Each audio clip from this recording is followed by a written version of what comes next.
Tanto é que pessoas que relatam que quando elas fazem viagem em grupo, viagem para um hotel, né, saem de casa, muda o padrão evacuatório, constipam as Sim. mulheres principalmente. Principalmente, exato. Todas Né? elas relatam isso. Aham. É bem Ou, comum, né? ou estão na casa de algum parente, tipo, por exemplo, final de ano, né? Aí vão para casa, não sei, da sogra, dos sogros, ou dos pais, ou de alguém, o Um intestino. ambiente estranho, né? Isso, prende. Então, esse estímulo, né, do parasimpático, do nervo vago, é, é lindo, né? É lindo. Aham.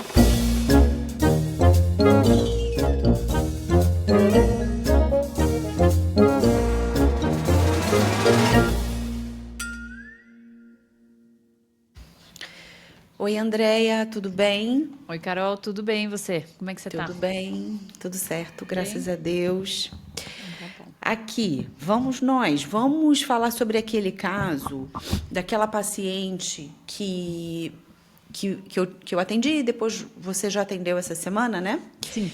É, RGM, aquela Ah, legal. empresária Uhum.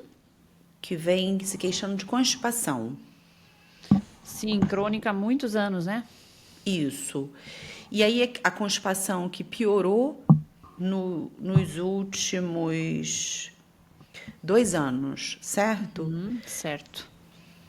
Permanecendo até 7 dias sem evacuar, e aí ela faz uso de laxante.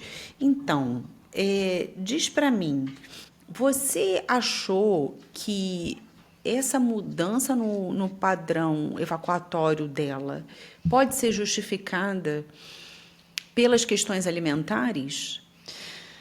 Com certeza. Eu conversei com ela e achei que primeira coisa, né, que a gente começa a trabalhar pelo básico. A ingesta de água dela é muito baixa, muito abaixo da necessidade do organismo dela. Mostrei isso para ela, calculei junto com ela e tal. Aí verifiquei assim, pelos exames dela, aponta que talvez tenha um leve hipotiroidismo subclínico, né, que pode estar correlacionado. É, acabei compartilhando com ela que muitas vezes, quando o TSH sobe um pouquinho, os médicos não chegam a prescrever Puran ou medicações para fazer esse tratamento, mas nós já sabemos que há um hipotireoidismo subclínico ali, devido talvez à falta de selênio, de iodo, de alguns nutrientes que estão envolvidos, né, e que a gente precisava investigar isso. 1 minuto.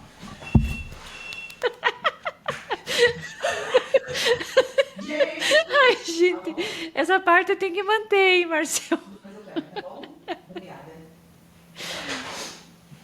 Não acredito! Você correndo e fazendo assim foi muito engraçado. Ai, ai. Ai, Voltando, tá bom? Respira. hipotireoidismo subclínico. Hipotireoidite. Subclínico. Foi uma desconfiança minha, tá? Fora, assim, que ela tem um baixo movimento, né? Ela é bem sedentária, conversei com ela, né? Então, conversamos alguns aspectos além da alimentação, né? E aí, com Sim. relação à alimentação, que você me perguntou, ela tem um consumo muito alto em ultraprocessados e muito baixo em comida de verdade, né? Bem básico, mas foi por onde eu comecei a trabalhar com ela. Ótimo, ótimo. Bom, na história familiar, ela conta que a mãe dela também tem esse padrão de constipação, Sim, né? E tem uma história positiva para câncer de cólon e reto, da tumor de avó, né? intestino, avó, isso. Eu solicitei uma colono porque ela nunca tinha feito, Ótimo. ainda não fez, tá? E ela já tem mais de 45 anos, então tem essa indicação aqui. Ela tinha um comportamento assim um pouco resistente, não sei se ela comentou isso com você, sobre a realização do exame. Sim, até ia te perguntar, para a gente alinhar, né, a questão com ela, assim, qual a sua indicação para ela nesse momento? Quando foi a última vez que ela fez? Se ela chegou a comentar com você sobre a última colonoscopia? O que ela comentou com você? Então, ela comentou que ela nunca fez. Ah, tá. que ela nunca fez. E aí eu expliquei para ela o seguinte, como que a gente faz essa indicação. A partir dos 45 anos, o exame de colonoscopia serve para todos, homens e mulheres, independente de qualquer situação de história familiar. Mas quando a gente tem um parente de primeiro grau, tipo pai, mãe, irmão, que já teve um tumor de intestino, cólon ou reto, esse exame é feito a partir dos 40 anos, Tá, correto. tá? Ok. Uhum. Outra coisa que é importante é que depois que a pessoa realiza o exame, a gente tem que orientar sobre a frequência que ela vai precisar fazer esse Realizar o exame em novo. caráter preventivo.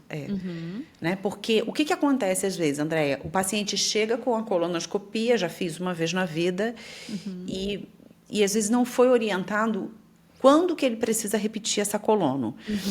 E esse novo exame é feito a partir do resultado dessa última colonoscopia. Então, se o exame foi normal, ele vai repetir esse exame provavelmente em 10 anos. Mas se mudar o padrão evacuatório, a gente antecipa. Se evacuar sangue, se evacuar pus, a gente antecipa.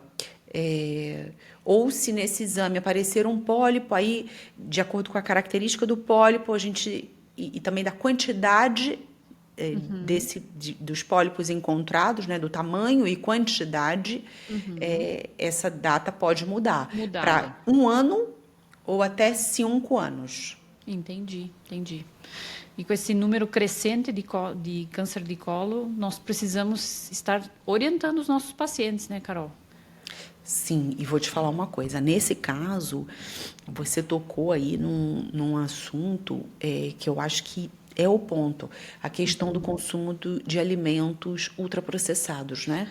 Sim, essa parte eu conversei com ela, né? E ela tem um consumo muito alto em ultraprocessados, consome muito pouca fibra, pouquíssima fruta. Ela tinha no máximo uma fruta no dia que ela consumia.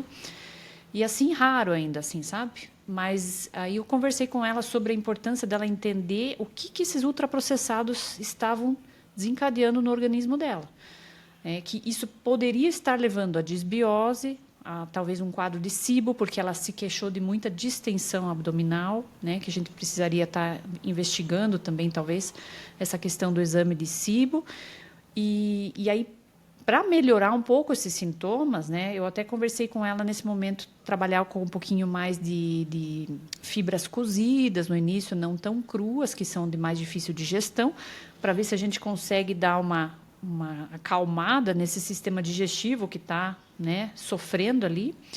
E pensei em pedir um coprológico funcional e uma elastase pancreática. Não sei o que você pensa. Você acha que teria relevância no caso dela? Sim, eu acho sim, que é importante. E talvez até a gente associar uma calprotectina fecal para avaliar aqueles índices de maior permeabilidade intestinal, né? E um teste respiratório. Até porque esse consumo de ultraprocessados dela pode ter desencadeado essa disbiose, porque pelo hemograma dela você tem uma contagem ali dos eosinófilos, basófilos e muito mais elevada, né? Monócitos mais elevada. Então, o que caracteriza uma certa disbiose ali. E eu expliquei isso para ela um pouquinho, sabe? Sobre por que o ultraprocessado poderia estar participando disso. E tentei trazer essa educação, esse conhecimento para ela, para tomar decisões melhores, assim, sabe? Sim. Andréia, você acha que às vezes as pessoas têm dúvida quando você fala sobre ultraprocessados? Exemplo, o que são esses alimentos? Então, os alimentos industrializados, eles têm 3 classificações. Você tem o ultraprocessado, que é aquele alimento mais pronto, que é o miojo, que é o nuggets, é aquele produto pronto, né, para ser consumido. Aí você tem o processado e o minimamente processado. Então, o minimamente processado é aquela aveia que você compra pronta, né, que ela foi minimamente processada. Você tem o processado, que ele vai ter um pequeno processamento, mas ele não é tão prejudicial para a saúde, e aí tento trazer esse esclarecimento do ultraprocessado, que é um alimento que vai ter uma adição maior de açúcar, de gordura e de sal para melhorar a palatabilidade. A indústria ela trabalha com esses 3 ingredientes, né?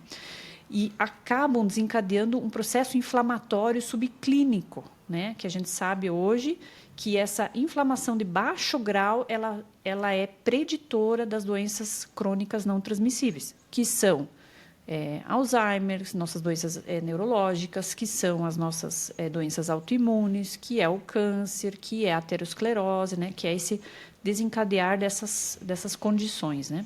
Uhum. E a vulnerabilidade para as alergias, né? Para as intolerâncias alimentares, né? Com certeza, com certeza. Entendi. Bom, dentro desse caso ainda, teve uma observação que ela me trouxe sobre o sono, Aham. um sono ruim. De Ela baixa acorda qualidade, né? cansada, acorda cansada e parece estar tendo aquela insônia, que talvez seja por um pouco já de baixa de progesterona, né? A gente está falando de uma mulher de 49 anos, Está na acho que perimenopausa, né? perimenopausa, né? Estresse Mas é alto. bom investigar nesses casos, nessa paciente, provavelmente você tem uma baixa de magnésio, né? Nosso solo é pobre e a deficiência, quanto mais estresse essa mulher é submetida, mais perda do magnésio ela tem. Então, provavelmente, a gente poderia trabalhar, eu sugeri isso para ela, né, fiz uma das prescrições, foi trazer magnésio, dar uma olhada no selênio dela, que tem impacto, né, nessa questão também, no hipotireoidismo, que a gente, né, identificou lá no início, que pode ser o causador dessa constipação, né?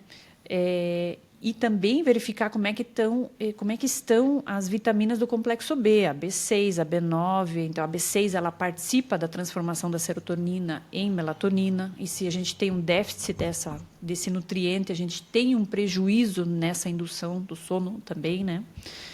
E claro, né? Talvez, aí você me diz, talvez a gente não deveria entrar com uma melatonina depois disso, mas acho que primeiro iniciamos com um tratamento nutricional, observamos como é que o corpo dela se comporta, né? Isso, higiene do sono, né? A gente faz essa reposição de micronutrientes e reavalia se é necessário fazer alguma dose baixa de melatonina, né? Se no caso precisa, né? Exato. Ótimo. E ela relatou uma fadiga também, Carol? Sim, fadiga. Bem comum, né, nessas mulheres dessa fase, ainda mais quando elas não dormem o suficiente, né? Sim, sim. Eu falei um pouco sobre a questão da motilidade intestinal, que com magnésio a gente consegue também trazer uma performance um pouco melhor, né? Sim. Percepção evacuatória, aquela coisa de sentiu que precisa ir ao banheiro, vá ao banheiro evacuar. Ouvir o seu organismo, né? Isso. Estar sensível a isso, né? Porque essa questão das fezes, da eliminação das fezes é muito particular, né? E principalmente para a mulher que às vezes não usa qualquer banheiro e tem algumas situações mais peculiares em relação à evacuação. Legal.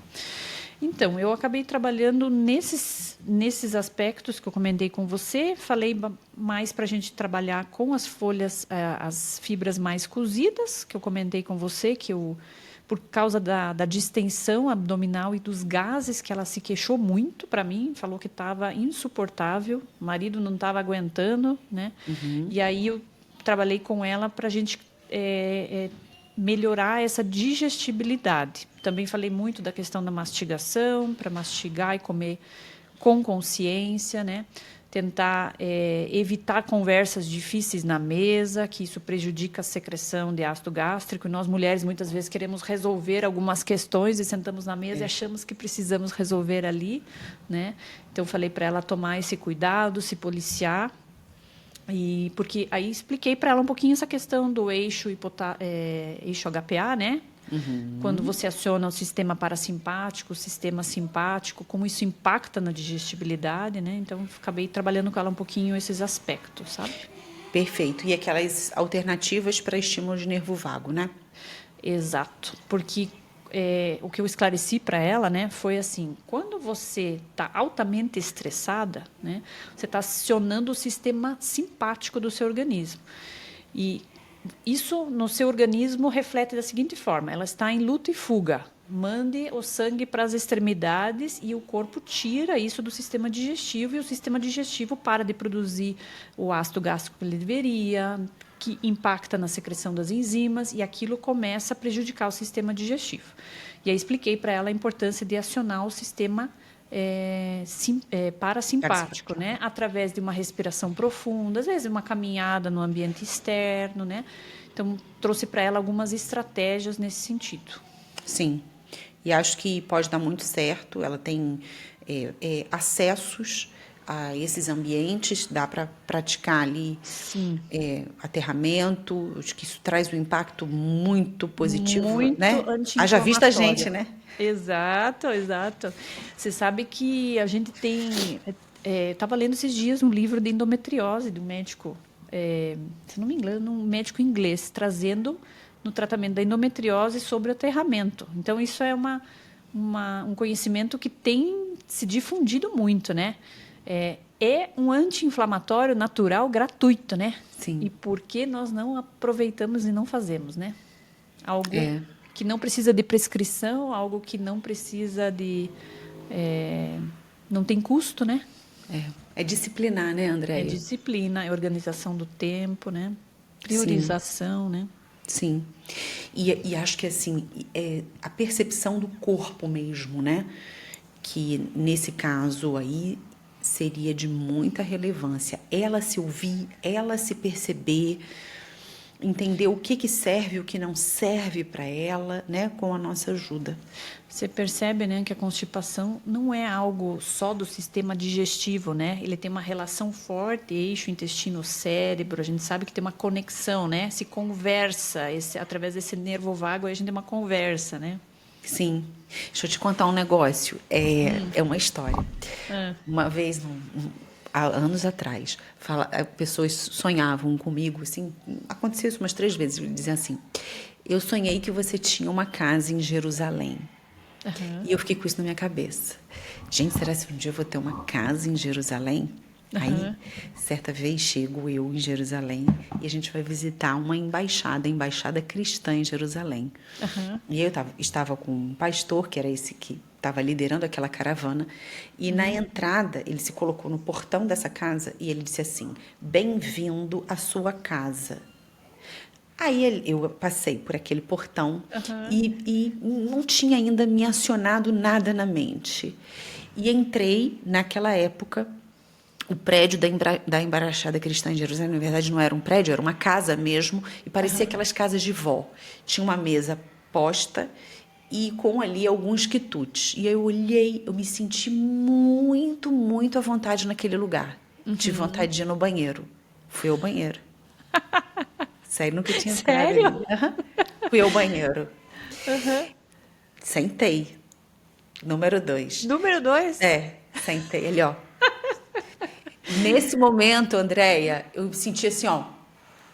Eu estou em casa. E é assim, né? O nosso organismo, ele precisa se sentir em casa para funcionar, Isso. para o sistema digestivo funcionar bem, né? Tanto é que pessoas que relatam que quando elas fazem viagem em grupo, viagem para um hotel, né, saem de casa, muda o padrão evacuatório, constipam as mulheres, principalmente. Principalmente, exato. Todas elas relatam isso. É bem comum, né? Ou estão na casa de algum parente, tipo, por exemplo, final de ano, né? Aí vão para casa, não sei, da sogra, dos sogros, ou dos pais, ou de alguém, o intestino... Um ambiente estranho, né? Isso, prende. Então, esse estímulo, né, do parasimpático, do nervo vago, é lindo, né? É lindo. E o nosso organismo, ele tem essa conexão aqui, né? Por isso que a gente fala hoje que o intestino é o segundo cérebro, né? Sim, muito legal. Andréia, então, eu acho que esse caso ficou, assim, bem claro pra gente, que a raiz desse problema está no dia a dia, né, nos hábitos alimentares dessa paciente, não tem expectativas de alterações na coluna, embora ela precise fazer, né, que justifiquem essa constipação.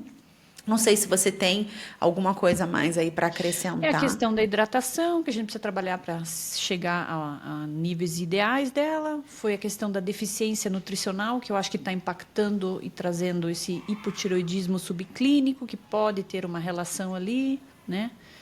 E esse cuidado com a mente, né? Que a gente estava bem comentando aqui agora, né? Com esse acionar o sistema parasimpático dela, né?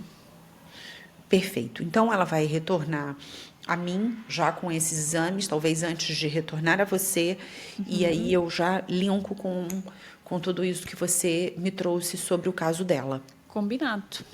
Combinado. E aí vai me passando o que você identificar nessa consulta para a gente fazer os ajustes necessários aí. Tá bom.